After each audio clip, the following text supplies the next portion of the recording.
Russia has now formally withdrawn from its self-imposed moratorium on the deployment of short and medium-range nuclear missiles. It's not merely a legal footnote in an ongoing war, but a seismic shift in Europe's nuclear landscape. What began with Trump's 2019 withdrawal from the INF Treaty has now culminated in Moscow preparing for nuclear rearmament at a tactical level. The rhetoric is inflamed, the consequence is vast.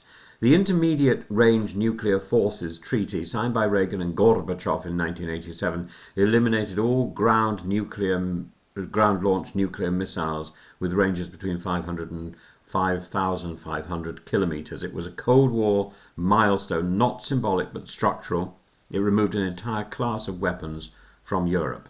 And Trump abandoned it in 2019, citing Russian violations, specifically Moscow's deployment of the SSC-8 or 9M729 missile, and the Kremlin denied wrongdoing but saw the US exit as a license to rearm. And this week, Russia's foreign ministry confirmed that it no longer considers itself bound by its moratorium on the deployment of these weapons.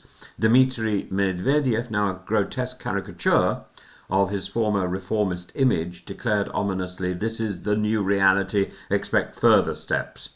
The justification: alleged deployments by the US in Asia and Europe, notably the presence of Typhoon launchers in the Philippines and NATO exercises with land-based missile systems. This is not just about weapons, it's about narrative dominance and psychological leverage. Medvedev referenced the dead hand nuclear retaliation system, Russia's automatic apocalypse button designed to launch a retaliatory strike if national leadership is wiped out. The statement isn't about intent, it's about ambiguity. The threat is deliberately vague. That's what makes it so potent. In response, Donald Trump claims to have moved 2 nuclear submarines to the appropriate regions, and he refused to say whether these were nuclear-armed or merely nuclear-powered. While the Kremlin publicly downplayed it, this tit-for-tat reveals just how brittle the communication channel is. Behind the bluster, Trump has set a deadline. Russia must move towards ending the war in Ukraine or face renewed sanctions. But is this a negotiation tactic or a dare?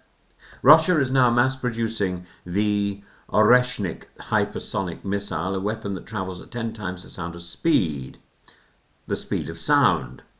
And while not nuclear in its test deployment, Trump has compared its impact, it deployed en masse, to a nuclear strike. And to that, the deployment of tactical nuclear weapons in Belarus, small battlefield-grade devices, and we see the Kremlin moving towards a doctrine of flexible first use, not deterrence. With the INF gone and the New START treaty due to expire in February 2026, there will soon be no arms control architecture left between Russia and the United States. And without dialogue, verification or legal barriers, both sides may drift into a new arms race, not in megaton warheads, but in mobile launchers, low-yield payloads and rapid strike capabilities. Europe, especially Poland, the Baltics and Germany, becomes the front line once again.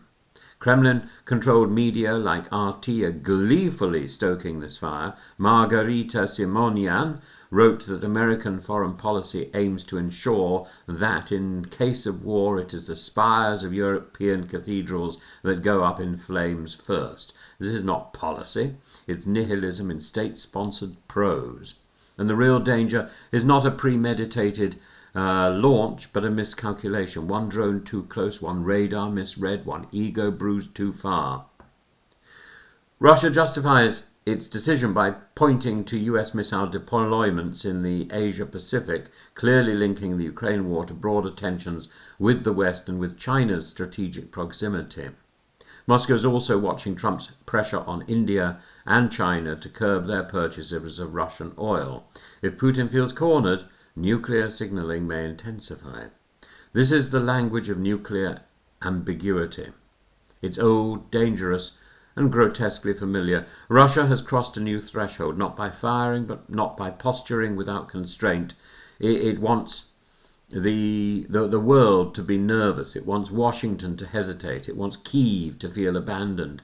And the INF Treaty was not perfect, but it was peace by process.